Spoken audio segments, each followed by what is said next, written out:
All right, what's going on, you guys? Nick here with Nick Strength and Power. I've got a couple of interesting stories for you guys today. The first story that I've got for you guys today, an update from Breon Ansley at a guest posing he did this past weekend at the NPC Alabama State Championships. Now, the interesting part about this update is a couple different things. Number one, we know that Breon said after the Arnold Classic that he intended for this to be his last year at the Olympia in Classic Physique. And then he said post the Arnold that he would be switching to 212.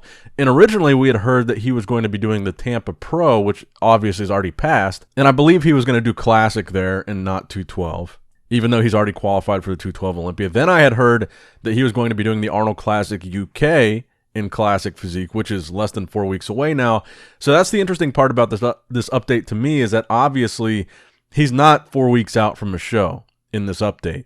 He looks far from it, but I think the other part about this update that's interesting is I think this is the biggest, from a body weight standpoint and maybe even a body fat standpoint, that I've seen Breon in the past maybe 5 years in the offseason. I've never seen Breon looking this big, and you can really see it in his face. It looks like he has put on a significant amount of size and gained a significant amount of weight, and again, it's very evident in his face in these pictures as well as his physique. His legs, you can see it a lot too.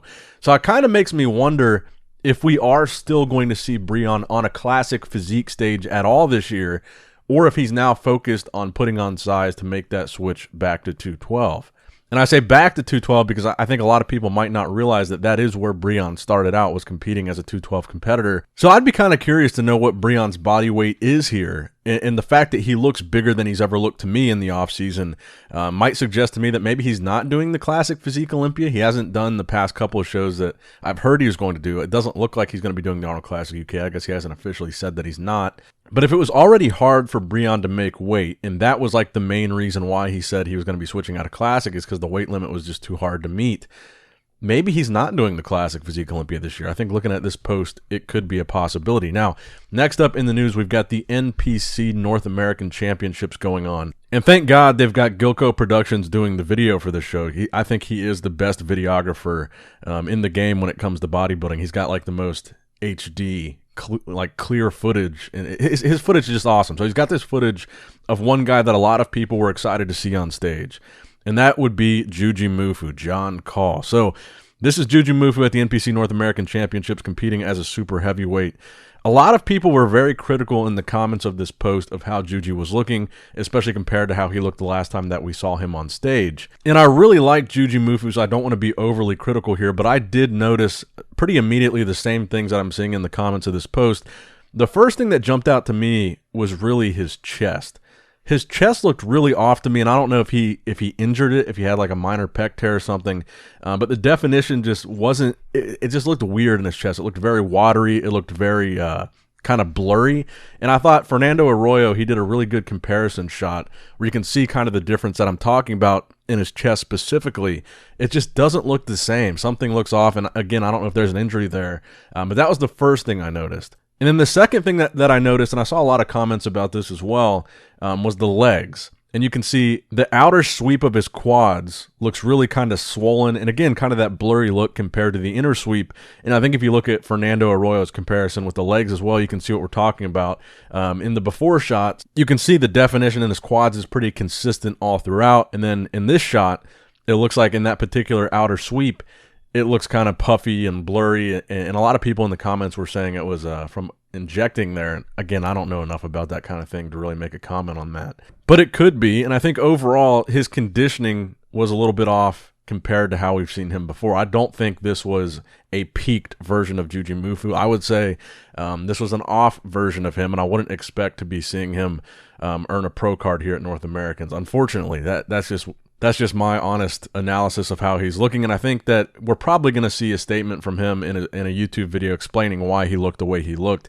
Because again, specifically his chest, the way his chest looks here, I would suspect there's got to be some kind of injury. Maybe he didn't even know about it. Maybe it's a minor thing, but something's definitely going on with the chest. He looks pretty damn good from the back.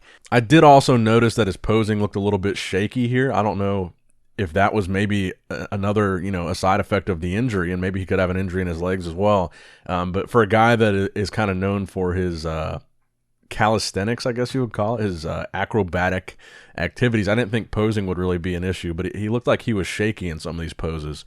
But yeah, at the end of the day, just not peak JujiMufu, but I do hope he continues to compete because I do think he brings a level of energy and excitement to the bodybuilding stage that we don't typically see. Now, I wanted to do a follow-up here. We did kind of get the first statement directly from Arnold Schwarzenegger himself about this whole controversy in the figure category, the figure category being dropped from the Arnold Classic. And this was on a clip posted by Manager Matt, and this is a clip from the Cutler cast that Manager Matt hosts with Jay Cutler.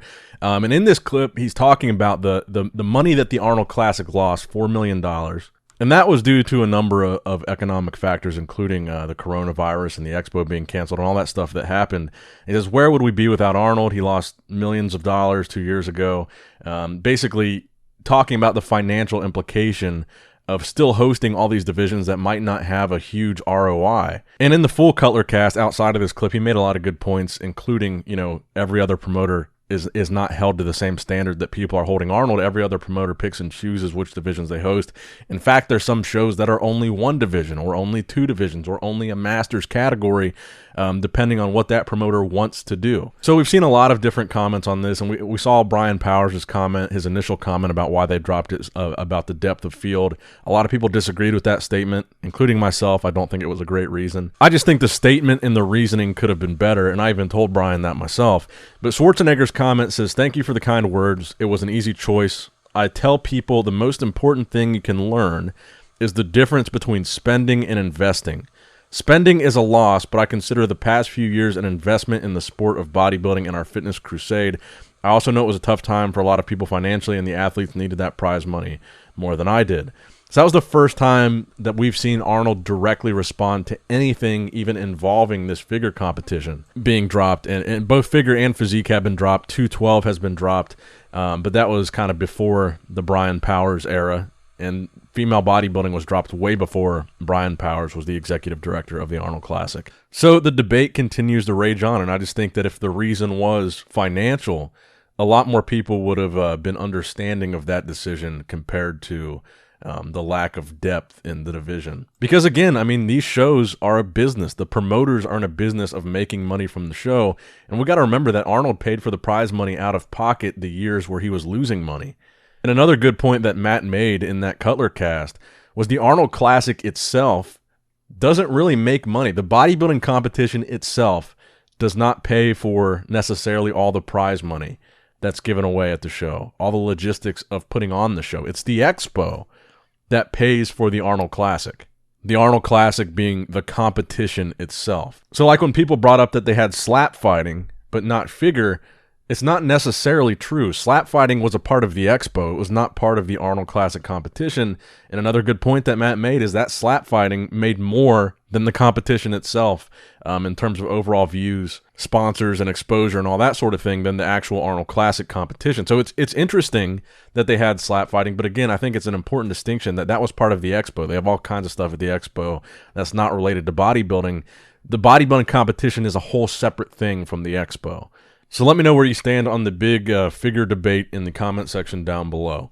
Now, the final story that I've got for you guys today, another physique update from James Hollingshed, just a few weeks out from the Arnold Classic UK. And I think that James has certainly got to be, at this point, one of the favorites to win that show. James has looked very impressive in all the physique updates that we've seen of him so far in that lineup. This is a very solid competitor list. Just off the top of my head, Martin Fitzwater, Andrew Jacked, Andrea Presti and Andrea Musi are both in it. James Hollingshed. Hassan Mustafa was supposed to be in it, but he's obviously not doing it now. It's a very good lineup, and I think it's going to be a very interesting show, the Arnold Classic UK. And James, to me, looks primed and ready to be a top contender. And actually, I lied. That wasn't the final story. The final story that I have for you guys today, this latest physique update of Goodvito, along with a competition update for him. So the reason why in that posing video he didn't look very impressive for a guy that was supposed to be competing in September, which would put him under 4 weeks out from that show in that posing video that we talked about the other day, is because he pushed back his show. So the show he's doing is now going to be in November, about 2 months after the original show that he was going to do in September. So that's why he didn't look like 4 weeks out, because he's no longer 4 weeks out. He's over 8 weeks out. Not competing until, I believe it's late November, the muscle contest show that he's doing. So that's the reason why Goodvito didn't look as impressive as he should have at 4 weeks out, because he just simply wasn't. So that's going to wrap it up for the video today, guys. I hope you did, in fact, enjoy it. Please leave a like on the video, a thumbs up if you did enjoy it. That helps out a lot. Subscribe to the channel if you have not subscribed yet already. And as always, I love you guys. Appreciate you guys. Nick Strength and Power. All right, guys, don't forget to click that like button and subscribe to this channel if you enjoy the content. Also, check out my Instagram at Nick Strength Power. My Facebook page, which is simply Nick Strength and Power. My secondary YouTube channel, Nick Strength and Vlogs, for vlogs and bonus content that you will not see on this channel. And consider subscribing to my third YouTube channel, Nick Strength and Pokemon, which is all things Pokemon and trading card games, completely unrelated to this channel. So if you're into that, give that one a look. And all links to merchandise and social media will be in the description box below. If you guys want a Nick Strength and Power t-shirt, that will be in the Shopify link below. Have a great day. Dancing in the good light, everybody's feeling warm and bright. It's such a fine and natural sight. Dancing in the good light, everybody's feeling warm and bright. It's such a fine and natural sight. Everybody's dancing in the good